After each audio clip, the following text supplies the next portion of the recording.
Savoir que ceux qui nous observent de loin sont inquiets. J'ai vu et entendu et écouté plusieurs des dirigeants d'autres planètes. Ils sont très inquiets parce qu'ils s'interrogent sur la voie que l'Union européenne va poursuivre. Et donc il faut rassurer et les Européens et ceux qui nous observent de plus loin.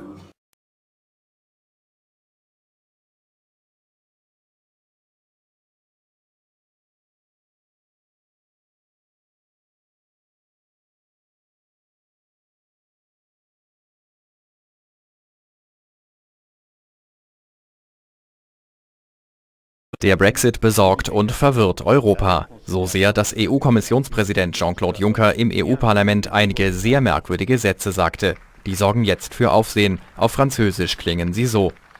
Il faut savoir que ceux qui nous observent de loin sont inquiets. J'ai vu et entendu et écouté plusieurs des dirigeants d'autres planètes. Ils sont très inquiets parce qu'ils s'interrogent sur la voie que l'Union européenne va poursuivre. Et donc il faut rassurer et les Européens et ceux qui nous observent de plus loin. Übersetzt sagt Juncker hier, Sie müssen wissen, dass jene, die uns von weitem beobachten, beunruhigt sind. Ich habe gesehen und gehört, dass Führer anderer Planeten beunruhigt sind, weil sie sich dafür interessieren, welchen Weg die Europäische Union künftig einschlagen wird. Und deshalb sollten wir die Europäer und jene, die uns von außen beobachten, beruhigen. Kurios, im offiziellen Transkript der Rede fehlt genau die Stelle, an der Juncker von den Führern anderer Planeten redet. Französische Medien spekulieren nun, dass Juncker sich schlicht versprochen habe und die anderen Führer unseres Planeten meinte. Denn dass der EU-Kommissionspräsident an Außerirdische glaubt und das auch noch offiziell sagt, diese Geschichte scheint selbst in Brexit-Zeiten doch unglaubwürdig.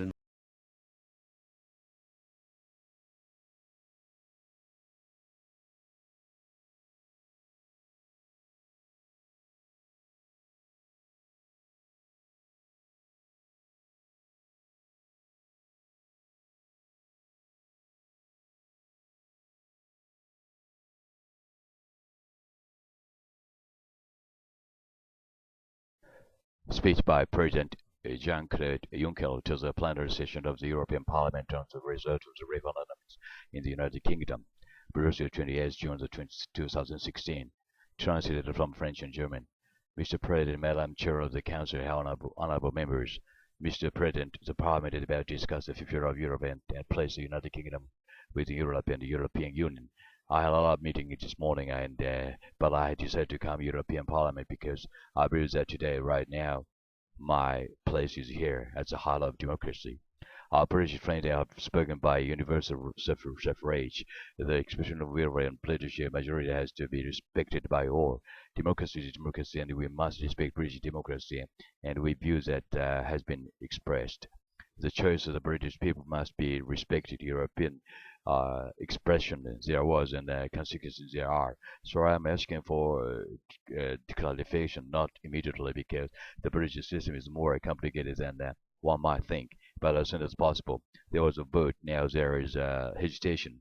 Lord Head, my friend, my brother, has drawn to his conclusions. He is true Democrat. I would like to others to draw the conclusion of the expression of the British popular will. I will read and heard the President of the parliamentary groups with a few expressions have responded with the emotion to the result of the British referendum. Indeed, Europe is more than just a matter of the head. Yes, we must remain rational. But when we are sad, we should be allowed to say so much. I'm saddened by British vote and make no secret of it. This isn't sentimentality. It is my profound conviction. I would have liked the United Kingdom to stay forever by our side. With us, it has decided otherwise. We must accept the consequences. The Prime Minister, whom I will be seeing later this morning, remains.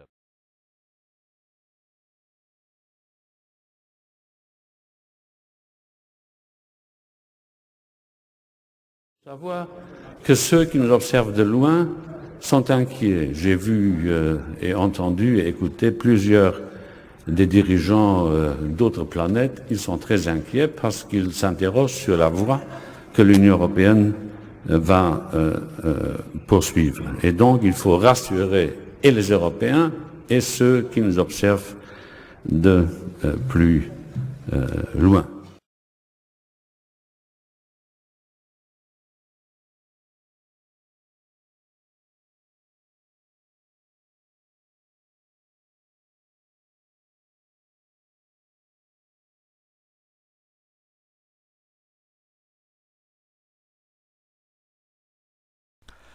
Hello, this is Hiroshi Hayashi, Hamama City, Japan.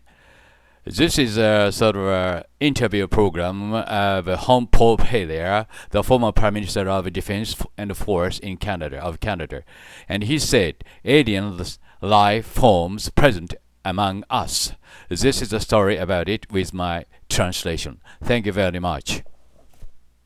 It's great to have you with us on our show.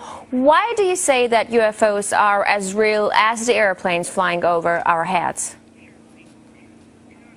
Well, because I know that they are. They've been, as a matter of fact, they've been visiting our planet for thousands of years.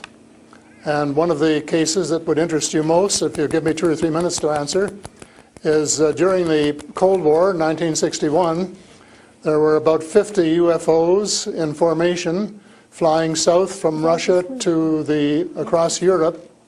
And the Supreme Allied Commander was very concerned and about ready to press the panic button when they turned around and went back over the North Pole. They decided to do an investigation, and they investigated for 3 years, and they decided that with absolute certainty that 4 different species at least, had been visiting this planet for thousands of years.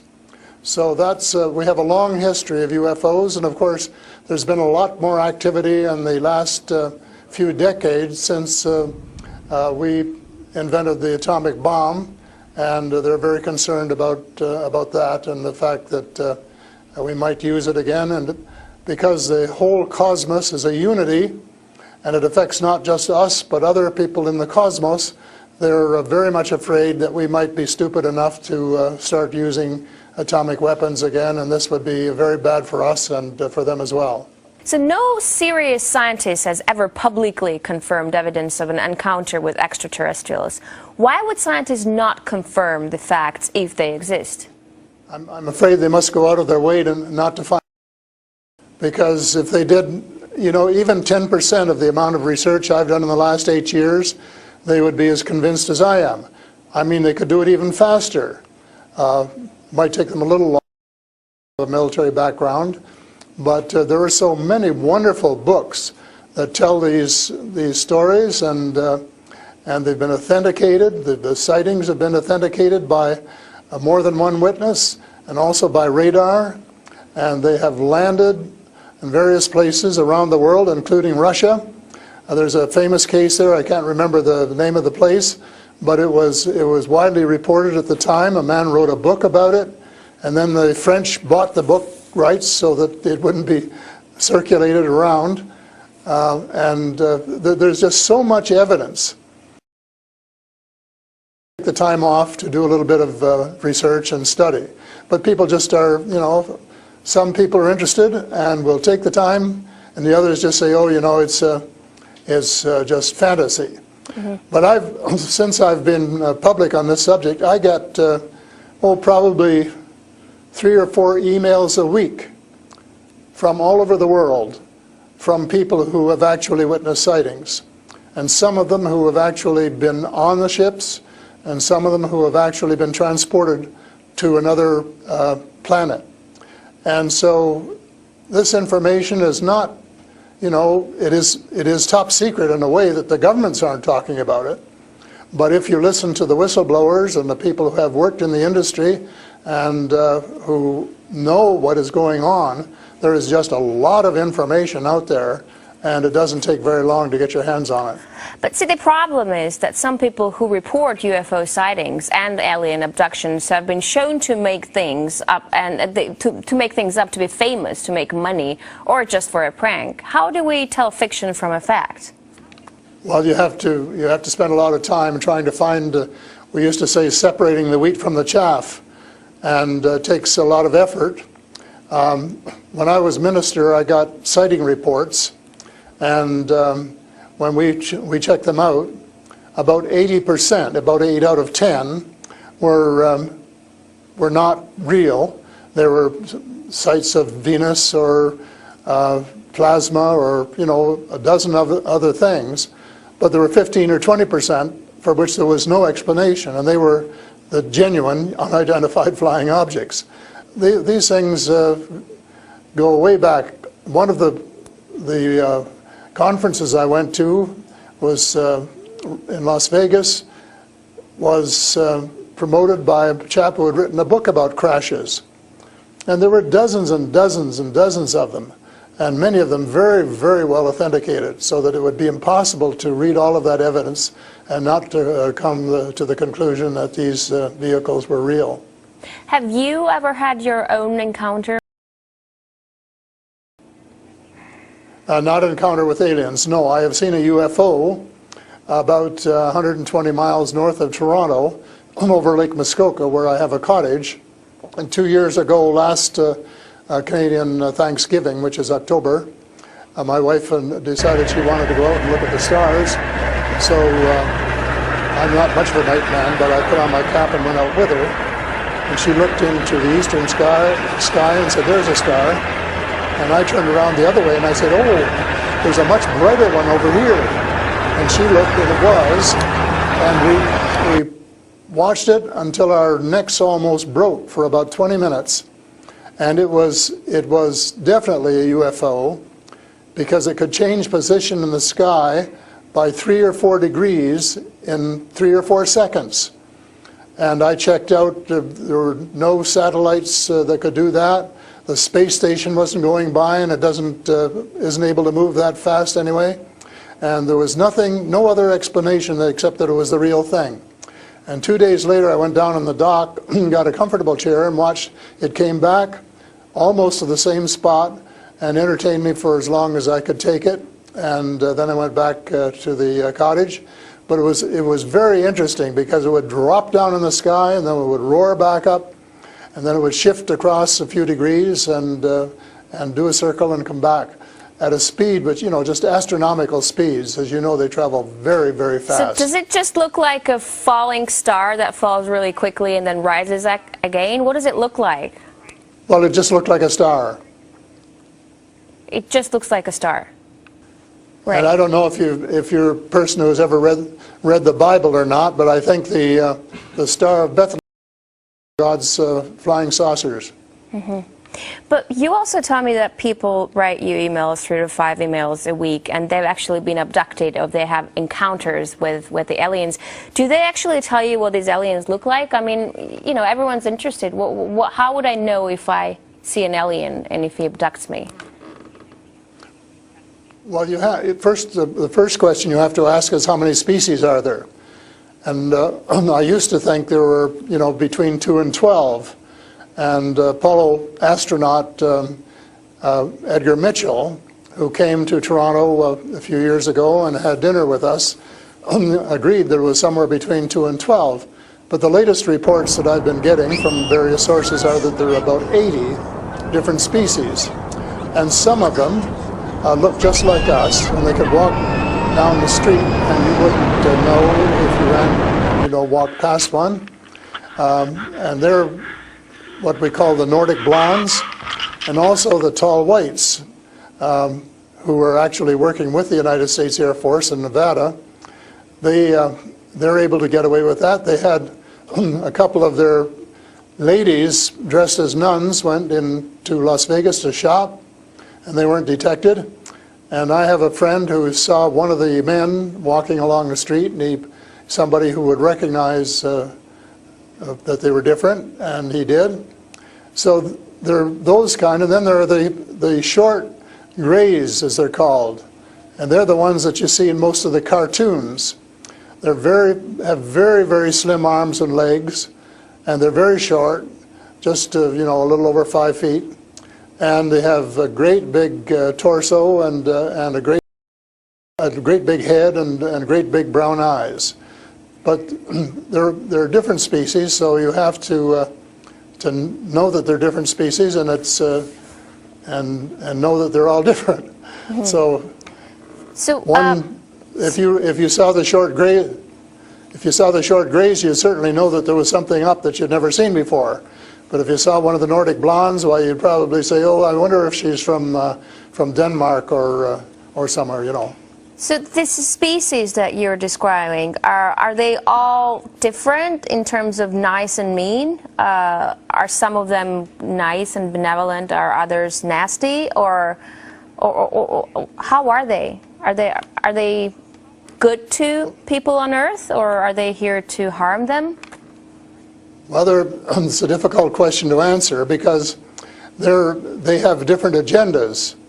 And maybe all of us on Earth should have the same agenda, but you couldn't say maybe that Russia and China and the United States all had the same agenda at every turn, because they don't. And I would say that nearly all are benign, they're benevolent, they want to help us. There may be one or two species which do not. And that's one of the things I'm investigating at the moment, is to see who they are and what they're up to and what their agendas really are. All right, we're talking to Paul Hellyer, former Canadian Minister of Defense, who says extraterrestrial life forms exist and are present on Earth. We'll talk more about what they are and why they're here after a short break. Stay with us.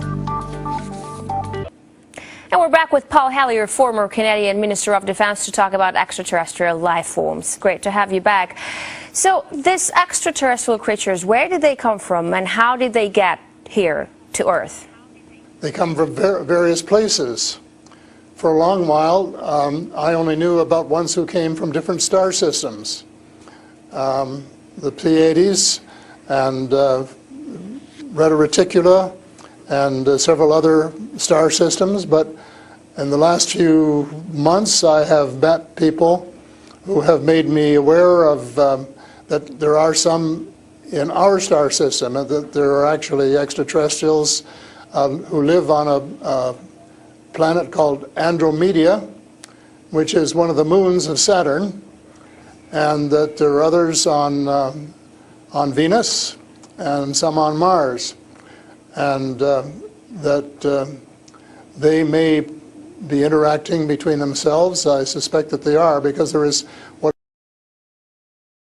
of these people, and they have rules. For example, one of the rules is that they don't interfere in our affairs unless they're invited to, and that's one of the reasons probably that we haven't seen more of them until very recently. And so but what do you mean? There are a lot of people who want to interact with them. There are a lot of people who actually want to see them and know who they are. What, they need a special invitation to interact with us? What does it mean? They don't want to interfere into our affairs. They want to tell us how to run our affairs. They have accepted the fact this is our planet and that we have the right to run it. But they're very, very concerned. They don't think we're good stewards of our planet. We're not. We're clear-cutting our forests, and we're polluting our rivers and our lakes, and we're dumping sewage in the oceans, and we're doing all sorts of things which are not what good stewards of their homes should be doing, and they don't like that, and they've made it very clear. And as a matter of fact, they have given us a warning. How? And this has come from more than one source. How have they made it clear? What have they done? They have talked to people. One of the chaps I talked to about a month ago was interacting with them in 1974, he and his brother, in Peru, and they were taken to Andromeda, teleported, and they were told what the people there think, and that we're really wrecking our planet, and in fact that something dreadful is going to happen to it if we don't smarten up and change our ways. We spend too much time fighting each other, we spend too much money on military expenditures and not enough on feeding the poor and looking after the homeless and the sick, and that we are polluting our waters and our air, and that we're playing around with these exotic weapons, thermonuclear weapons and atomic weapons, which have such a devastating effect both on our Earth and on other areas in the cosmos, and they don't like that. And that's the reason they would like to work with us to teach us better ways, but only, I think, with our consent. And they work through individuals, and they try and pick out individuals who won't be frightened to death of them, because they can give you quite a fright. One of the cases I'm familiar with was the tall whites in Nevada, where the United States Airmen working with them, were just frightened to death of them. And one, Charles Hall, rescued the daughter of one of the high-up people in the tall whites, and as a result became very good friends with the mother. And as soon as they could trust each other, they had a wonderful relationship. And he wrote a book about it. It's called Millennial Hospitality. Millennial Hospitality. And it tells you how you go through these stages of being scared out of your wits. But then when you establish a trust and a working relationship, why you can have the same relationship, same kind of relationship that you would have with someone here on Earth. But here's what I'm thinking. If you're outing their presence, which is clearly not what they want since they're hiding, why aren't they so afraid of, why aren't you afraid of repercussions? Because you're obviously stating that they're here among us, and you're telling me all these species that exist. They are here among us, and I'm not afraid because in most cases, as far as technology is concerned, they're light years ahead of us, and we have learned a lot of things from them. A lot of the things that we use today, we got from them, lead lights and microchips and Kevlar vests and all sorts of things that we got from their technology, and we could get a lot more too, especially in the fields of medicine and agriculture, if we would go about it peacefully.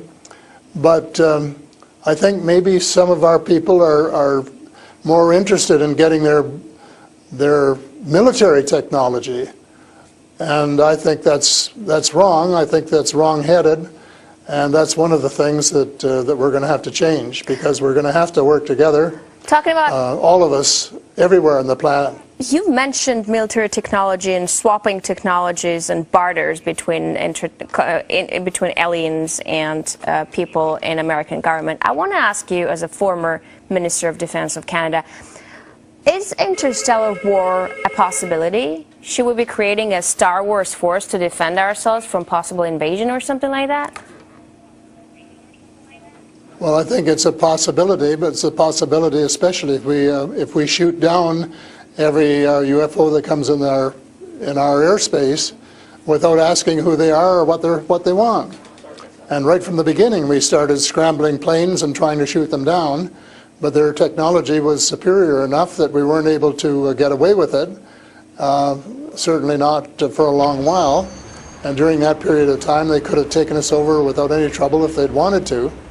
So I think we have to, rather than develop our own Star Wars, for Earth Star Wars, to protect ourselves against them, that we should work with the benign species, who are the vast majority, and work together and rely largely on them, of course, and cooperate so that we would be contributing something at the same time. But I don't think there's any point in us developing a galactic force that would tempt us to go out on our own and get into mischief, which is one of the things I think some of them are concerned about. But what do you expect to happen if people start to believe in alien existence? Because things are definitely going to change. Our lives aren't going to be the same anymore. Well, I hope that's the case. I hope that's the case, and I'm all for full disclosure, and I'm going to push very hard for full disclosure in the book I'm writing, and to give some reasons for it, things that we really have to know and have a right to know, and that our future as a species, and here I mean all of the species in the world, are potentially at risk if we don't figure out what's going on and work together to try and make life more amenable for all of us. But and to work with our neighbors from other planets as well. But still, like, I'm thinking to myself, if they've been here for such a long time, as you say, and they're interested in helping humanity, as you say, why is our world such a mess? I mean, if you want to help someone, you just help someone. You don't wait that someone to invite you to help that someone, no? Well, I don't, you know, it's something that I think parents can sometimes say to their children, this is what you should do. But that doesn't mean the children are going to do it, does it? Because the cosmos is based on free choice. And we're given the option of making mistakes, of making wrong choices. And I guess what bothers some of us is we've made too many wrong choices and not enough right choices.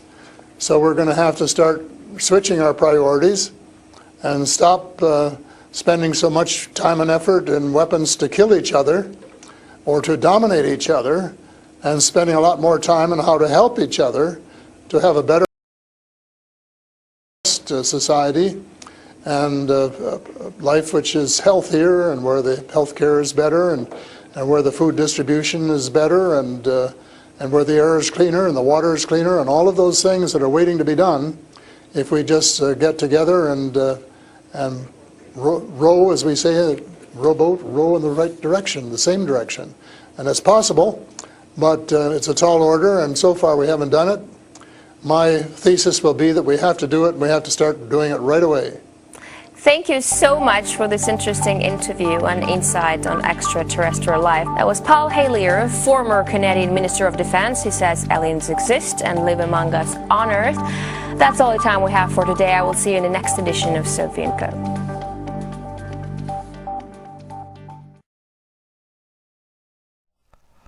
Hello.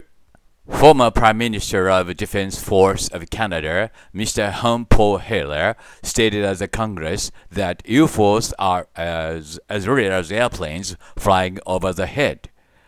This is a very shocking news, and also he said at least 2 of them are probably working with US government. I believe other species that I learned about were long ago called tall white. This is the story about it. Thank you.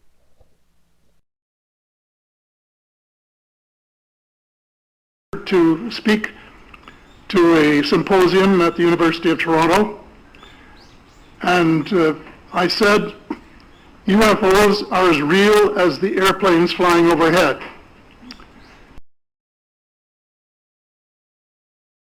On Earth at this present time, and at least 2 of them probably working with the United States government. The other species that I learned about not too long ago was called the tall whites. To become spiritual beings and practice the one tenet that the world's major religions have in common, and that is the Golden Rule.